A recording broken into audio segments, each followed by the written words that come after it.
যা ক্ষতি বা অস্বাভাবিক অবস্থার ইঙ্গিত দেয়। সফট টিস্যু সমস্যায় ব্যথা সাধারণত 3 ভাবে তৈরি হয়: muscle tightness, trigger point, activation, nerve irritation.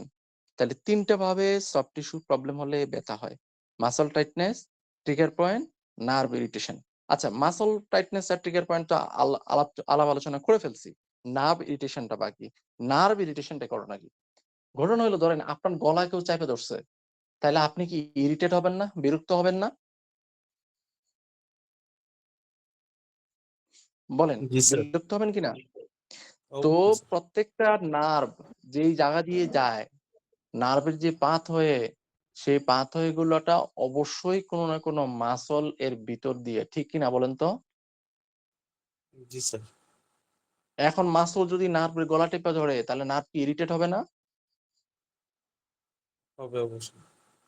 Irritate হলে সে তো আর আপনাকে তখন ভালো কোনো চিঠি দিবে না। সে আপনার একটা বাজে চিঠি দিবে, তাই না?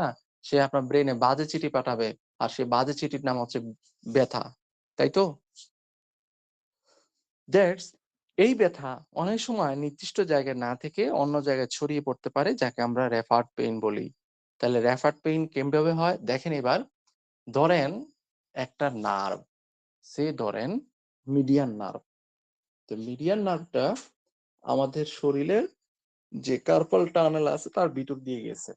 এবার আসেন, মিডিয়ান নার্ভটা ধরেন এলবোর একটু পরে মাসলটা যে আছে আমাদের, এই মাসলটার ভিতর দিয়ে তো গেছে।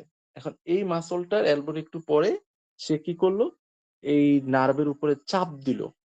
চাপ দিলে আপনার কি ধারণা ব্যথাটা কি এখানে হবে না হচ্ছে হাতের উপরে হবে যে ব্যথাটা? শেষে এন্ডিং পয়েন্টে স্যার ব্যথা হবে। রাইট, যে এন্ডিং পয়েন্টে যাওয়া, দিস ইজ রেপার্ট পেইন।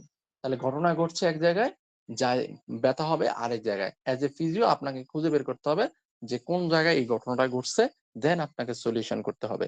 এখন আপনি বলেন, এটা তো সবাই পারবে তাই না? নিজেরা নিজেরা করে ফেলতে পারবে বাসায়, পারবে না? না। রোগীর এটা নিজেরা না নিজেরা করে স্যার, ফেলতে পারবে না বাসায়? না না। স্যার। তাহলে না পারলে আমাদের রুগী আসবে কি আসবে না এগুলো নিয়ে আমাদের টেনশনের কোনো দরকার আছে? না স্যার। আমাদের টেনশন করা দরকার যে আমরা এই যে জিনিসগুলো বুঝি, পারি, শিখি, এই বার্তাটা রুগীর কাছে পৌঁছায় দেওয়া। রুগীর কাছে পৌঁছানোর জন্য আমাদের ফেসবুক লাইভ করার দরকার নাই। একটা রুগী আসবে, ওই রুগীকে আপনি এইভাবে ট্রিট করেন। এভাবে ট্রিটমেন্ট করার পরে ওই রুগী যায় বলে দিবে, এমন এক ডাক্তার আসছে যে হচ্ছে 2 মিনিটে নাড়াচাড়া করার পর ব্যথা আমার ক্লিয়ার করে দিছে। দেন আপনি দেখবেন পাশের বাড়ির এ আসবে, ও আসবে, ওর পাশের বাড়ির এ আসবে। আপনার প্রচার হয়ে যাবে, ফিজিওথেরাপি প্রচার হয়ে যাবে। This the system. এবার আসেন সফট টিস্যু থেরাপির মূল উদ্দেশ্য। মূল উদ্দেশ্য এতক্ষণ অলরেডি আমরা বলে ফেলছি: ব্যথা কমানো, মাসল রিল্যাক্স করা, রক্ত সঞ্চালন বৃদ্ধি করা, ফাশার যে মোবিলিটি আছে সেটাকে বৃদ্ধি করা, জয়েন্ট মুভমেন্ট উন্নত করা, কার্যক্ষমতা ফিরিয়ে আনা।